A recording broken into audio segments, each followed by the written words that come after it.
Hello guys, இன்னைக்கு நம்ம ஜங்குக்கோட episode தான் பார்க்க போகிறோம். இவர் ஸ்கூல் சைக்கோ புள்ளி பார்ட் 2. போன பார்ட் ஏதோ முடிச்சிருந்தேன்னா ஜங்குக்கு வந்து நான் பார்க்க ஹேண்ட்ஸமாக தான் இருக்கேன்னு தெரியும், சீன் போடாமல் மூடிட்டு காட்டுன்னு கேட்டிருப்பான். வாயனும் நான் அந்த மாதிரி பொண்ணு இல்லை அப்படின்னு சொல்ல வந்திருப்பா. அதோட அந்த பாட்டை வந்து நான் கம்ப்ளீட் பண்ணியிருந்தேன். So let's continue to the part 2. இங்கே பாருங்கள், நீங்கள் நினைக்கிற மாதிரி பொண்ணு நான் கிடையாது. தயவு செஞ்சு உங்களுக்கு கெஞ்சி கேட்குறேன், விட்டுருங்க ப்ளீஸ். நான் இன்றைக்கி தான் ஜாயின் பண்ணேன், எனக்கு எப்படி நடந்துக்கணும்லாம் தெரியாதுங்க. தயவு செஞ்சு என்னை விட்டுருங்க ப்ளீஸுங்க, விட்டுருங்க அப்படின்ட்டு வாயனை அப்படியே கையை எடுத்து ரொம்ப அழுது கெஞ்சி கேட்குறா. ஜங்குக்கு என்னன்னு தெரில, இவள் கெஞ்சி கேட்டது ஒரு மாதிரி ஆயிடுச்சு போல். அப்படியே உட்காந்து அவள் கெஞ்சுறதையே பார்த்துட்ருக்கான். ஏய், நீ இப்போ என்ன பண்ண? நான் என்ன பண்ணேன்? அழுகும்போது நல்லா அழகாக இருக்கியேடி, ஒன்றும் மாதிரி பொண்ணை பார்த்ததுலே. மற்ற பொண்ணுங்களாம் அழுகும்போது அப்படியே கடுப்பாக வரும், எரிச்சலாக இருக்கும். அழுதுக்கு பார்த்தாலும் அப்படியே முட்டியை பிடிச்சி ஆளான்ற அளவுக்கு கோவம் வரும். நீ என்ன அழுகும்போது அவ்வளோ அழகாக இருக்க? எனக்கு தெரியாது. தெரியாதா? ஏன் இத்தனை நாள் உனக்கு தெரியாதாக்கும்? தெரியாது, விட்டுருங்க ப்ளீஸ். உன்னை இன்னும் அழைச்சி பார்க்கணுன்னு ஆசையாக இருக்கே, என்ன பண்ணுறது? சரி, நீ டாவலை கூட அந்த ஸ்க்ரீனை கூட இதை போய் மறைச்சிட்ருக்கேங்க பாரு. குடு குடு. உள்ளே என்ன போட்டிருக்கலாமா? அப்புறம் என்ன, குடு குடு குடு, இப்படி இருந்துக்கோ. எதுக்கு இதெல்லாம் தேவையில்லாமல் டிஸ்டர்பன்ஸு? காரமோ தூக்கி போடும், கொண்டா. இல்லை இல்லை, வேணாம் வேணாம், ப்ளீஸ் ப்ளீஸ் விட்டுருங்க, ப்ளீஸ் விட்டுருங்க, ப்ளீஸ் ப்ளீஸ் விட்டுருங்க. அப்படியா, விட்டுணுமா? சரி, இப்போ உனக்கு ஒரு 2 சாய்ஸ் தரேன் அப்படின்ட்டு கையில் ஒரு கத்தி எடுக்கிறான். எடுத்துட்டு, கத்தி புரியுதா? இது பேர் என்னது? கத்தி. ஓ, கத்தி. சரி, கத்தி கை எடுத்துட்டு செத்துரு. இல்லையா, என் ஒரு கை நீட்டுறேன். கை எனக்கு ஒழுங்கா ஓப்பன் பண்ணி காமிச்சிட்டு போயிரு. அவ்வளோதான். நீ ஜஸ்ட்டு காமிச்சா மட்டும் போதும், நான் அவனை வேறு எதுவுமே பண்ண போகிறதில்ல. வந்து காமிச்சிட்டு நீ பாட்டுக்கு போயிரு. நான் சொன்னால் அது செய்வேன். எனக்கு நீ காமிக்கிறியா இல்லை சாவுறியா அப்படின்னு கேட்குறான். எனக்கு அப்படியே ஒன்றும் புரியல. அப்படியே ஒரு மாதிரி ஒரு ஷாக்காகி அவனை பார்த்துட்ருக்கா. அப்போ ஜங்குக்கு மைண்ட் வாய்ஸு, தெரியும்டி உன்ன மாதிரி பொண்ணுங்களாம் ஃபஸ்ட்டு ஒரு சீன் போடுங்க, அடுத்து எங்களை மாதிரி வந்து பேசி இப்படி ஆப்ஷன்லாம் கொடுத்தா காட்டிட்டு முட்டு போயிட்டே இருப்பீங்க. நான் பின்னாடி வரும்ன்ற நம்பிக்கை உங்களுக்குலாம் இருக்கும்னு எனக்கு தெரியும்டி, தெரியும், ஓரம் நடிக்காது அப்படின்னு வாயனை பார்த்து. சரி சரி, டைம் ஆகுது, எப்படி சாக போறியா இல்லைனா எனக்கு காமிச்சிட்டு போறியா, எப்படி? கத்தி கொடுங்க. என்ன கேட்ட நீ? இப்போ என்ன கேட்டா? நைஃப் கொடுங்க. நீங்கள் தானே சொன்னீங்க சாகரியா இல்லைன்னா எனக்கு காமிக்கிறியான்னு. உங்களுக்கு காமிக்கிறதுக்கு நான் செத்தே போயிடுவேன். நைஃபே கொடுங்க, நானே கையை கட் பண்ணி சூசைட் மாதிரி செத்து போயிடுறேன். உங்கள் பேர் வெளியே வராது. எனக்குன்னு கவலைப்படுறதுக்கும் யாரும் இல்லை. எனக்காண்டி யார் அழுவா? ஃப்ரெண்ட்ஸ் கிடையாது. என் அம்மா நினச்சி கவலையே பண்ண மாட்டாங்க, அவங்க பாட்டுக்கு போயிடுவாங்க, அவங்களுக்கு அவங்க பிஸ்னஸ். என் அப்பா உயிரோடவே இல்லை, அப்புறம் எதுக்கு நான் இருக்கணும்? வேணாம், நான் எதுக்கு இருந்துட்டேன். எனக்கே ரொம்ப நாளாக யோசனை இருந்தது செத்து போயிடலாமோன்னு. இதுவே ஒரு நல்ல ரீசனாக தான் இருக்குது. கொடுங்க, நான் செத்துடுறேன் அப்படின்ட்டு பாட்டுக்கு அசால்ட்டாக கேட்டுட்ருக்கா. ஜங்குக்கு ஒரு செகண்ட் அப்படியே ஒரு மாதிரி அவனோட ஃப்யூச்சரை பார்த்துட்டு வந்த மாதிரி இருக்குது. மனசெல்லாம் ஒரு மாதிரி போட்டு புழிஞ்சு எடுத்துட்டு அவள் சொன்ன அந்த வார்த்தை, நான் செத்தே போயிடுறேன் அப்படின்ற சொன்ன வார்த்தை திரும்ப திரும்ப திரும்ப திரும்ப மண்டைக்குள்ளே ஓடிட்டே இருக்குது. அப்படியே வாயனை பார்த்து எச்சு போயிரு. கொடுங்க. எச்சு பொடி, போயிரு பேசாம. இல்லைண்ணா செத்து பல்லாருன்னு ஒன்று விட்டுருவான். போ பேசாம போ. என்ன ட்ரெஸ் தானே வேணும், ஷர்ட் வேணுமா, இரு அப்படின்ட்டு அவன் போட்டுக்கு ஷர்ட்டை கழட்டி அப்படியே ஒரு மேலே தூக்கி போட்டு, இந்தா இதை போட்டுக்கோ போ. என்னோட ட்ரெஸ்ஸு? உன்னோட ட்ரெஸ்ஸா? அதெல்லாம் கிடைக்காது, வச்சுக்கோ போ. நீங்கள் என்ன போடுவீங்க? உனக்கு என்னடி, நான் என்ன போட்டால் உனக்கு என்ன? எதுக்கு மாறி மாறி வந்து கேள்வி கேட்டுட்ருக்க? விட்டால் போதும், மூடிட்டு போக வேண்டியது தானே. இவ்வளோ உட்காந்து அழுதுட்டு தானே இருந்தேன், எப்போ என்ன போ. சரி அப்படின்ட்டு அவனும் ரெஸ்ட்டு உங்க போய் ஜாக்கு கூட ஷர்ட்டை போட்டு அப்படியே வெளில வரா.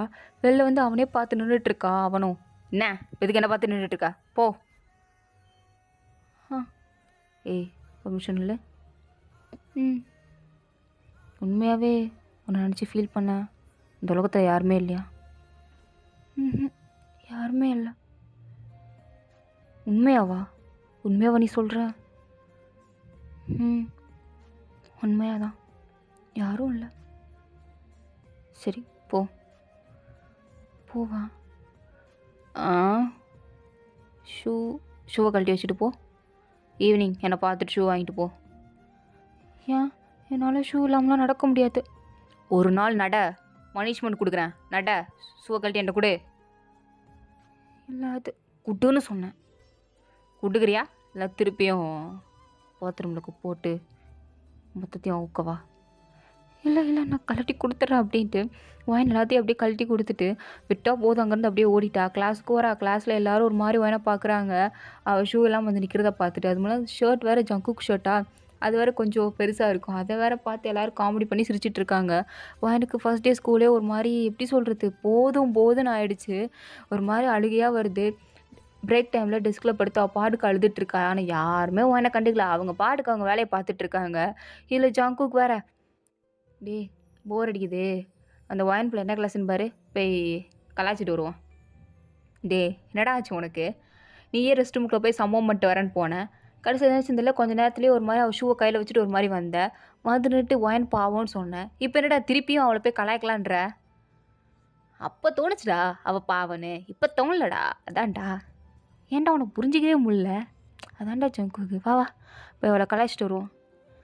சரி பிரேக் டைம் எங்கே இருப்பா? கேண்டீனில் தான் இருப்பா பார் அப்படின்ட்டு எல்லோரும் பார்க்குறாங்க. பார்த்தா வாயன் அங்கே இருக்கிற மாதிரியே தெரில. அப்போ அவனோட கிளாஸ்மே அங்கே ஒருத்தர் சோடா பிடி உட்காந்துருப்பான். அவனை பார்த்து, டே தம்பி நீ கிளாஸ் ஏ தானே?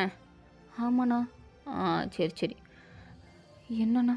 ஓ பயப்படாதடா, பயப்படாத, ரொம்ப பயப்படாத. இந்த வாயன் பிள்ளை உங்கள் கிளாஸ் தானே? ஆமாண்ணா எங்கள் கிளாஸ் தான். இன்றைக்கி புதுசாக வந்த பொண்ணு தானே? ஆமாம் அவள் தான் எங்கள் கிளாஸ் தானே. அவள் எங்கே? தெரிலண்ணா, கிளாஸில் தானே இருப்பா. என்னடா உங்கள் கிளாஸ் பிள்ளை எங்கன்னு தெரியலன்னு சொல்கிறா? எனக்கு எப்படின்னா தெரியும். சரி கிளாஸ் தானே இருப்பா. அவள் மட்டும் கிளாஸ் இல்லையே, சோடா புட்டி வந்து சோடா புட்டியை தூக்கி போட்டு மிதிக்கிறான் பாரு என்ன இரு அப்படின்ட்டு அவனை ஒரு வார்னிங் போட்டு அப்படியே கிளாஸுக்கு வந்து பார்க்குறான். பார்த்தா அவன் பாட்டுக்கு டெஸ்கில் படுத்து கிடக்குறான். அங்கேருந்து பார்க்க அவனுக்கு படுத்து கிடக்கிற மாதிரி தான் இருக்குது. சரின்னு சொல்லிட்டு அப்படியே வாயனுக்கு எதுக்கு பெஞ்சில் போய் உட்காந்துக்கிட்டு வாயன் படுத்து கிடக்குறாள். ஸோ மேலே தலைக்கு மேலே பக்கத்தில் இருக்க வாட்டர் பாட்டில் எடுத்து தண்ணியை ஊற்றி விட்டுட்டான். வாயின் யார் நம்ம மேலே தண்ணி ஊற்றி விட்றா அப்படின்ட்டு அப்படியே பதறி போய் எழுந்துச்சி பார்க்குறா. பார்த்தா கண்ணு ரெண்டும் அப்படியே செக்கச்சுவேன்னு சவந்து போயிருக்கு. ஏன்னா வாயின் அவ்வளோ தூரம் ஃபீல் பண்ணி அழுதுருக்கா. அவளோட சீக்ஸுமே ரொம்ப சவப்பாக இருக்குது. கண்ணீர்லாம் கண்ணில் வந்திருக்கு. கண்ணீர்லாம் தொடச்சிட்டு, ஏன்னா என்ன வேணும், நான் ஏதாவது தப்பு பண்ணிட்டேன்னா? நான் தான் ஒன்றுமே பண்ணலையே, அப்புறம் என் மேலே தண்ணி ஊற்றுறீங்க? நான் சும்மா தானே இருக்கேன். அழுதியா? அழுதியான்னு கேட்டேன். அதான் பார்த்தாலே தெரியுதேடி, கண்ணு ரெண்டும் அவ்வளோ சிவப்பாக இருக்குது. கண்ணும் அதுக்கும் மேலே சிவப்பாக இருக்குது. எப்படி நீ அழுதா மட்டும் இப்படிலாம் இருக்குது? நானும் நிறையா பிள்ளைங்க அழுது பார்த்துருக்கேன், ஒன்றுமே சவகலை. மறுபடி என்ன இப்படி சவந்துருக்கு? இது மட்டும்தான் சவக்குமா? இல்லைன்னா ப்ளீஸ் தப்பாக பேசாதீங்க. ஓ அப்படி நான் என்ன பேசிட்டே நீ தப்பாக பேசாதீங்கன்னு சொல்கிற? அப்படி நான் ரெடி பேசினேன். ஃபஸ்ட் நான் பேசவே என்ன விடலை, அதுக்குள்ளே தப்பாக பேசாதீங்கன்னு சொல்கிற. அப்படி என்ன பேசுனானு? இங்கே பாருங்கள், சாரி விட்டுருங்க, தயவு செஞ்சு விட்டுருங்க அப்படின்ட்டு வாயின் கெஞ்சிகிட்ருக்கா. அப்போது ஜங்குக் டேட் பண்ணுற பொண்ணு வேறு பக்கத்தில் வந்து உட்காந்து, அவள் பேர் லாரா வந்து, என்னாச்சு ஜங்குக் டார்லிங், எதுக்கு இந்த பொண்ணை பார்த்து வம்பிழுத்துட்ருக்க? பாவம் அவளே சின்ன பொண்ணு பாரு எப்படி அழுதுட்ருக்கான்னு.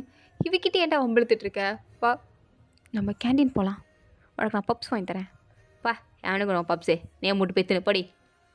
என்னாச்சு ஜங்குக் ஏன் இப்படி பேசுகிற? அஜி தலை கடுப்புல பாத, அதான் அவளை வச்சு ஃபன் பண்ணலாம். நானே இங்கே வந்திருக்கேன் ஒரு மூட்டை செட் பண்ணிட்டு, பப்ஸ் வாங்கி தரேன், மாயிரம் வாங்கி தரேன், பாங்கிட்டு கடுப்புல பாத. எதுக்கு பாப்பா அழுதுகிட்டே இருக்க? சொல்லு அப்படின்ட்டு ஜங்குக்கு திருப்பி ஆரம்பிக்கிறான். எனக்கா முடியலடா சாமி அப்படின்ற மாதிரி ஒரு மாதிரி வெக்ஸ் ஆகிட்டா. அவனே ஒரு மாதிரி வெக்ஸ் ஆகி போய் பார்க்குறா.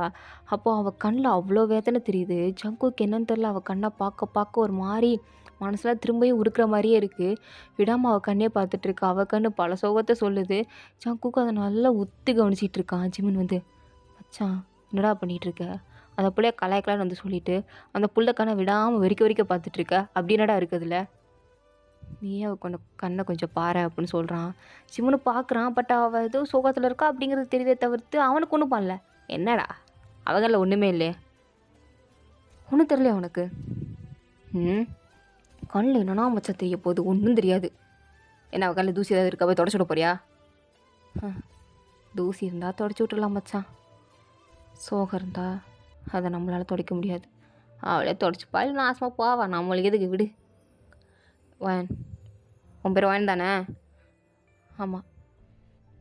எங்களை பற்றி தெரியுமா தெரியாதா? தெரியாது. யார்ட்டையாவது கேட்கணுமா கேட்க வேணாமா? நான் கேட்டு பார்த்தேன், ஆனால் சொல்ல மாட்டேங்கிறாங்க. யார் சொல்ல மாட்டேங்கிறா?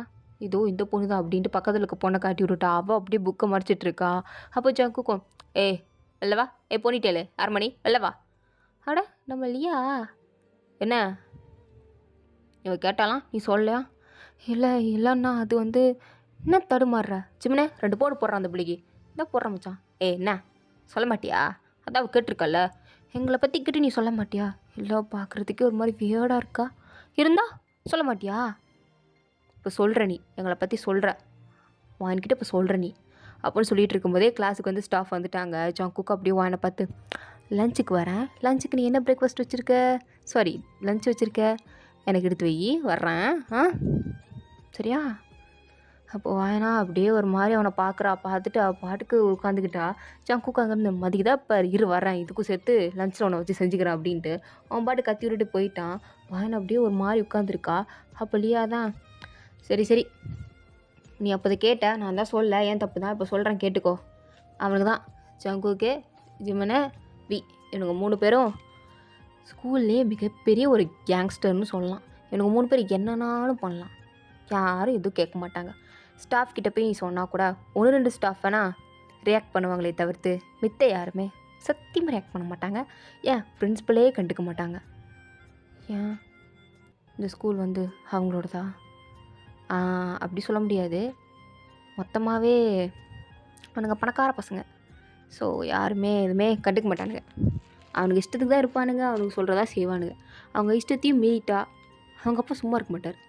ஜங்குக்கு ஏதாவது ஒன்றா அவங்க பேரண்ட்ஸ் அவ்வளோதான், நம்மளே போட்டு தள்ளிடுவானுங்க. அந்தளவுக்கு ஜங்குக்கு ஒரு கேங்ஸ்டர் ஃபேமிலி சேர்ந்தவன். அவங்க அப்பா எவ்வளோ பெரிய மாஃபியா தெரியுமா? அதனாலே அவனை பார்த்தாலே எல்லாருக்கும் பயம். ஸோ யாருமே எதுவும் கண்டுக்க மாட்டாங்க. அவங்கள எதிர்த்து பேசக்கூடாது. அவங்க ஒரு பொருள் நம்ம கையிலேருந்து வாங்கிட்டு போகிறாங்களா, சரின்ட்டு கொடுத்துடணும். திருப்பி அது வேணும்ட்டுலாம் அடம் பிடிக்கக்கூடாது, எதுவும் பண்ணக்கூடாது, கம்முன்னு இருக்கணும்.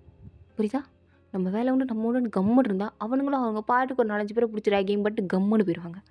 இதுவே முடியாது கிடையாதுன்னு ஓவராக பண்ணணும்னு வச்சுக்கோயேன், எனக்கு தெரிஞ்சு காலையில் அவனை சம்பவம் பண்ணியிருப்பானுங்கன்னு நினைக்கிறேன். புரிஞ்சதில்ல? புரியுது. அப்போ இவங்களாம் புள்ளிகங்கா? சாதாரண புள்ளிங்கங்கள, இவங்களாம் சைக்கோ மாதிரி கொலை கூட பண்ணுவாங்க. ஸோ நீ கண்டுக்காத அப்படின்ட்டா. வேணுமே பார்த்தாலே தெரியுது அப்படின்ட்டு அவளும் கிளாஸில் உட்காந்துருக்கா. லஞ்ச் பிரேக் வருது. வாயன் அப்படியே சாப்பாட்டையே டேபிள் மேலே எடுத்து வச்சு பார்த்துட்ருக்கேன். ஏன்னா ஜங்குக்கு வருவேன்னு சொன்னான்ல, சொன்ன மாதிரி அவனும் வந்துட்டான். வந்து அப்படியே அவன் பாட்டுக்கு அவனோட லஞ்சை ஓப்பன் பண்ணி பார்க்குறான். பார்த்தா அதில் நல்லா வெரைட்டியாக சமைச்சு வச்சுருக்கா. ஸோ அவனும் சாப்பிட்டு பார்த்துட்டு, உன்னை பார்த்துக்கு தான் யாரும் இல்லைன்னு சொன்னேன், அப்புறம் இதெல்லாம் யார் சமைச்சா? நான் தான் சமைச்சேன். நீ சமைச்சியா? எங்கள் அப்பா ஒரு செஃப். ஸோ அவர் எனக்கு சொல்லி கொடுத்துருக்காரு எப்படி சமைக்கணும் அப்படின்னு. ஸோ அதை வச்சு நானாக இந்த ரெசிபியெல்லாம் கண்டுபிடிச்சி செஞ்சேன். பாரேன். உங்கள் அப்பா அவ்வளோ பெரிய செஃப்பா? ஆமாம். அப்போ உங்களுக்கு சொந்தமாக ஹோட்டல்லாம் இருந்ததா? நிறையா இருந்தது. ஓ, இப்போ உங்கள் அப்பா என்ன பண்ணுறாரு? அவர் இறந்துட்டார். என்னது அப்படின்ட்டு ஒரு மாதிரி ஜங்குக்கு அப்படியே வாயனை பார்க்குறான். வாயனமே ஆமாம் அப்படின்ற மாதிரி தலையாட்டுறா. அதுக்கு ஜங்குக்கும் பெருசாக எதுவும் ரியாக்ட் பண்ணல. சரி அப்படின்ட்டு அவன் பாட்டுக்கு சாப்பிட்றான். சாப்பிட்ணுமே செம்ம டேஸ்ட்டாக இருக்குது போல். அப்படியே அவன் பாட்டுக்கு ஃபுல்லாக சாப்பிட்டுட்டு இருக்கும்போது ஜிம்மனும், டே என்னடா மச்சான் நீ மட்டும் சாப்பிட்ற, எனக்கு கொஞ்சம் குட்றா அப்படின்போது ஜங்குக்கு செந்தா ஒய்த்தொலைதே கொஞ்சம் அப்படின்ட்டு கொடுக்குறான். ஸோ ஜிம்மனும் சாப்பிட்றான், அவையும் சாப்பிட்றான். அப்படியே சாப்பாடு செம்ம டேஸ்ட்டாக இருக்குது அப்படின்ட்டு அவனுங்க பாட்டுக்கு உட்காந்து சாப்பிட்றானுங்க. ஆனால் இங்கே வாயின் பாவம் அவன் ஒன்றுமே சாப்பிடல. அவள் பாட்டுக்கு அமைதியாக இவனுக்கு திங்கிறதையே ஒரு மாதிரி பார்த்துட்டு தான் உட்காந்துட்டு இருக்காளே தவிர்த்து அவள் சாப்பிடவே இல்லை. அவள் பாட்டுக்கு உட்காந்துருக்கா. இவனுக்கு 3 பேர் நல்லா சாப்பிட்டு முடிச்சுட்டு அப்படியே டிஃபன் பாக்ஸ் அவள் பக்கம் தள்ளிட்டு, சும்மா சொல்லக்கூடாது வாயன், சாப்பாடு ரொம்ப டேஸ்ட்டாக இருந்தது, நாளையிலேருந்து எங்களுக்கும் சேர்த்து லஞ்ச் எடுத்து வந்துடு சரியா? இன்றைக்கி நைட்டு ஸ்டடி இருக்கும்ல, நீ நைட்டு ஸ்டடி அட்டெண்ட் பண்ணக்கூடாது. உனக்கு ஒரு வேலை வேறு வச்சுருக்கேன். ஸோ அதனால் நீ என் கூட தான் வரணும். என்னது திருப்பியுமா? ஓவராக சீன் போடாத என்ன? ஸ்கூல் முடிஞ்சதுக்கப்புறம் ஸ்டடி ஆரம்பிக்கும், அப்போ மீட் பண்ணலாம் என்ன? ஸ்கூல் முடிஞ்சதுக்கப்புறம் சொல்லாமல் கொள்ளாமல் ஸ்டடி கூட அட்டன் பண்ணாமல் என்கிட்ட ஓடி போயிடலாம் அப்படின்ட்டு ஒன்றுன்னு வச்சுக்கோயேன், தேடி வந்து அடிப்பேன். புரியுதுல? அதுக்கு நீ இங்கேயே இருக்கணும் அப்படின்ட்டு அவன் வான் பண்ணிட்டு போகிறான். ஆனால் எனக்கு தான் பக்கு பக்குன்னு அடிக்குவேன். என்ன பண்ணுவான்னு வேறு தெரியல அப்படின்ற மாதிரி பயந்துட்டு உட்காந்துருக்கும் முதலியே அதெல்லாம் கேட்டுட்டு, ஃபைன் தயவு செஞ்சு அவன் கூட போயிடாத, நைட்டு அவன் உன்னை கூப்பிட்டு போகிறான்னா இன்னும் உன்னை கொண்டுருவான், இல்லைன்னா ஒன்றை கெடுத்துருவான். இது ரெண்டில் ஏதாவது ஒன்று கண்டிப்பாக நடக்கும். நீ தயவு செஞ்சு அவன் கூட போகாத அப்படின்ட்டு இல்லையா சொல்கிறா. அதுக்கு வேணுமே என்ன சொல்கிறா? ஆமாம், இது நிறைய பொண்ணுங்களுக்கு இங்கே நடந்திருக்கு, யாரும் இதை தட்டியும் கேட்க மாட்டாங்க. நீ போலீஸு கீலீஸுன்னு போனால் கூட ஒன்றும் நடக்காது. ஸோ அதனால் சொல்கிறது புரியுதில்ல, தயவு செஞ்சு இங்கேருந்து தப்பிச்சு ஓடிடு அப்படின்றா. அதுக்கு ஒரு வகனம் ஒரு மாதிரி தலையும் ஆட்ட முடியாமல் எதுவும் பண்ண முடியும், அப்படியே அவள் பாட்டுக்கு உட்காந்துருக்கா. ஆக்சுவலாக லியா வந்து சும்மா சொல்லியிருக்கா, அவனுக்கு இந்த மாதிரி பண்ணதே கிடையாது. அவள் சும்மா சொல்லிவிட்டு அப்படியே கிளாராவை பார்த்து சிரிச்சிட்டு, எப்படி சொன்ன மாதிரி சொல்லிட்டான்ல அப்படின்ற மாதிரி சிரிச்சிட்டு இருக்கா. அவளுமே பர்ஃபெக்டாக முடிச்சிட்டா அப்படின்ற மாதிரி சொல்லிகிட்டு இருக்காங்க. ஆனால் எனக்கு இப்போ இதெல்லாம் தெரியாது. அவள் ஸ்கூல் முடிஞ்ச உடனே அப்படியே பேக் எடுத்துகிட்டு தரத்தன்னு ஓடிட்டு இருக்கா. கரெக்டாக அவளோட காரும் வந்துருச்சு. ஸோ அப்படியே காரில் ஏறி உட்காந்துட்டு அவள் பாட்டுக்கு போயிட்டா. ஆனால் ஜங்குக்கு தான் வாயின் போயிட்டான்னு தெரியாதே, அவள் வருவான்னு சொல்லிட்டு அவள் பாட்டுக்கு அவன் கிளாஸுக்கு வரான். வந்து பார்த்தா வாயினை காணோம். அப்படியே அந்த கரடி பையன்கிட்ட போய், எங்கடா வாயனாங்க? வாயனா அவள் கிளம்பி போயிட்டாளேண்ணா. என்னதே கிளம்பி போயிட்டாளா? யாரைக்கிட்ட போனா தெரியலண்ணா. அவள் பேக் எடுத்துகிட்டு போயிட்டா. நான் தாட கிளாஸ் லீடர், என்கிட்ட வந்து நான் நைட் ஸ்டே அட்டன் பண்ண மாட்டேன் அப்படின்ட்டு சொல்லிட்டு கொடுக்குறோன்னு ஓடிட்டானா? ஓடிட்டாளா? யார்கிட்ட ஒன்றா? நான் தான் சொன்னேன்ல அவளை. உன்னோட வீட்டு அட்ரஸ் தெரியுமா? அட்டண்டன்ஸில் இருக்குண்ணா. எடுத்துக்கொடு, வேகமாக எடுத்துக்கொடு. ஓகே அப்படின்ட்டு அவனும் எடுத்து கொடுக்குறான். ஜங்குக்கு அதை வாங்கிட்டு பைக் எடுத்துகிட்டு வேகமாக போயிட்டுருக்கான். ஆனால் எங்கள் வயன் அப்பாடி ஒரு வேளை வீட்டுக்கு வந்து செஞ்சாச்சு. இதுக்கடுத்து எப்படியும் அந்த சைக்கோ வரமாட்டான். நான் எவ்வளோ கஷ்டப்பட்டிருக்கேன் அப்படின்ற மாதிரி வாயன் வந்து இன்றைக்கி நடந்ததெல்லாம் நினச்சி அவள் பாட்டுக்கு உட்காந்து அழுதுட்டுருக்கா.